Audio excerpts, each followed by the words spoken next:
आज हम बात करेंगे इतिहास के एक ऐसे दुस्साहसिक बचाव अभियान की जिसने पूरी दुनिया को हैरान कर दिया था। नाम था इसका ऑपरेशन थंडरबोल्ट। सोचिए, एक बिल्कुल सामान्य सी उड़ान तेल अवीव से पेरिस जा रही है।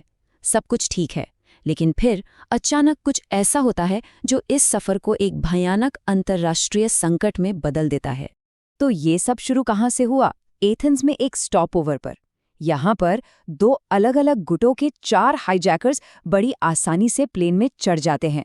और जानते हैं कैसे? उनके हथियार एक टूटे हुए मेटल डिटेक्टर से होकर गुजर गए। बस एक छोटी सी सुरक्षा में चूक, जिसके नतीजे बहुत बहुत गंभीर होने वाले थे। ग्रीस से उड़ान भरते ही 246 यात्रियों के लिए वो खौफनाक मंजर शुरू हो गया।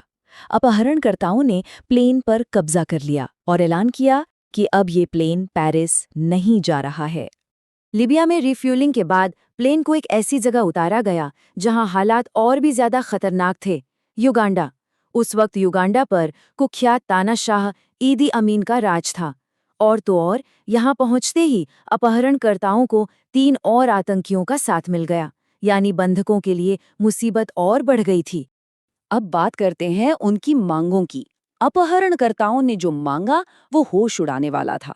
53 आतंकवादियों की रिहाई, जिनमें से 40 तो इजरायली जेलों में बंद थे। साथ ही $5 मिलियन की फिरौती। इन मांगों ने इजराइल और कई दूसरे देशों पर जबरदस्त दबाव बना दिया। और फिर वो हुआ जिसने इतिहास के सबसे काले पन्नों की याद दिला दी।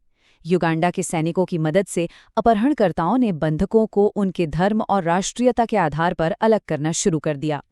इजरायली और यहूदी यात्रियों को बाकियों से अलग कर दिया गया।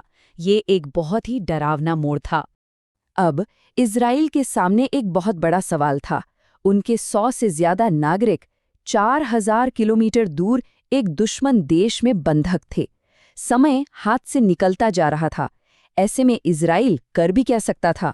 विकल्प बहुत कम थे। इधर इजराइल में मानो वक्त के खिलाफ एक दौड़ शुरू हो गई थी। हर मुमकिन रास्ते पर विचार किया जा रहा था, गुप्त बातचीत से लेकर एक बहुत ही जोखिम भरे मिलिट्री ऑपरेशन तक। लेकिन सरकार के अंदर ही 2 राय थीं। एक तरफ थे प्रधानमंत्री राबिन, जो बातचीत से, कूटनीति से मसले को सुलझाना चाहते थे। वहीं दूसरी तरफ थे रक्षा मंत्री शिमोन पेरेस, जिनका मानना था कि अगर आज आतंकियों के आगे झुके तो कल ऐसे और हमले होंगे। वो एक सैन्य कार्रवाई चाहते थे। और तभी अपहरणकर्ताओं से एक बहुत बड़ी गलती हो गई। उन्होंने गैर इजरायली बंधकों को छोड़ दिया। ये रिहा हुए लोग अपने साथ लाए थे वो बेशकीमती जानकारी जिसकी इजराइल को सख्त जरूरत थी। टर्मिनल का पूरा नक्शा, अपहरणकर्ताओं की सही गिनती, सब कुछ। ये एक जबरदस्त ब्रेक थ्रू था। अब इजराइल को सैन्य तैयारी के लिए और वक्त चाहिए था। तो उन्होंने एक बहुत ही होशियारी भरा दांव खेला। उन्होंने दुनिया को दिखाया कि वो बातचीत के लिए तैयार हैं और मांगों को मान रहे हैं। इस चाल ने काम किया। अपहरणकर्ता और ईदी अमीन दोनों झांसे में आ गए और उन्होंने डेडलाइन को 4 जुलाई तक बढ़ा दिया। अब जब डेडलाइन बढ़ गई थी तो एक बहुत ही साहसी और पेचीदा प्लान को फाइनल किया गया। Code name operation Thunderbolt. इस प्लान का सबसे अहम हिस्सा था एक जबरदस्त धोखा, एक तरह का ट्रोजन हॉर्स। प्लान ये था कि कमांडोज ईदी अमीन के ही जैसे काफिले में एयरपोर्ट में दाखिल होंगे। इसमें एक काली मर्सिडीज भी होगी ताकि गार्ड्स को लगे कि खुद राष्ट्रपति आ रहे हैं और वो टर्मिनल के एकदम नजदीक पहुंच जाएं। और ये कोई छोटा मोटा हमला नहीं था। ये एक पूरी तरह से कोऑर्डिनेटेड ऑपरेशन था जिसमें 4 प्लेन शामिल थे। एक में मुख्य हमलावर टीम थी, दूसरे में बैकअप टीम, तीसरे का काम था युगांडा के लड़ाकू विमानों को तबाह करना ताकि वो उड़ान न भर सकें, और चौथा प्लेन मेडिकल और लोगों को निकालने के लिए था। ये सिर्फ एक रेस्क्यू नहीं था, ये एक दुश्मन के एयरपोर्ट पर कब्जा करने जैसा था। 3 जुलाई की रात 4 C-130 हर्क्युलिस विमान अंधेरे का फायदा उठाकर उड़ान भरते हैं। 4000 किलोमीटर का सफर, वो भी रडार की नज़र से बचते हुए। और फिर हमला शुरू होता है। लेकिन प्लान में एक गड़बड़ हो गई, एक बहुत छोटी सी डिटेल जिसने सब कुछ दांव पर लगा दिया। हुआ ये कि ईदी अमीन ने कुछ ही दिन पहले अपनी काली मर्सिडीज बदलकर सफ़ेद ले ली थी। एक युगांडा के गार्ड को शक हुआ और उसने काफिला रोक दिया। सरप्राइज का एलिमेंट खत्म हो चुका था। अब कमांडो के पास गोली चलाने के सिवा कोई चारा नहीं था। हिब्रू और इंग्लिश दोनों जबानों में नीचे रहो चिल्लाते हुए कमांडो टर्मिनल के अंदर घुस गए। एक तरफ वो बंधकों को जमीन पर लेटने को कह रहे थे, तो दूसरी तरफ अपहरणकर्ताओं से उनकी जबरदस्त गोलीबारी चल रही थी। हमला इतनी तेजी से हुआ कि किसी को संभलने का मौका ही नहीं मिला।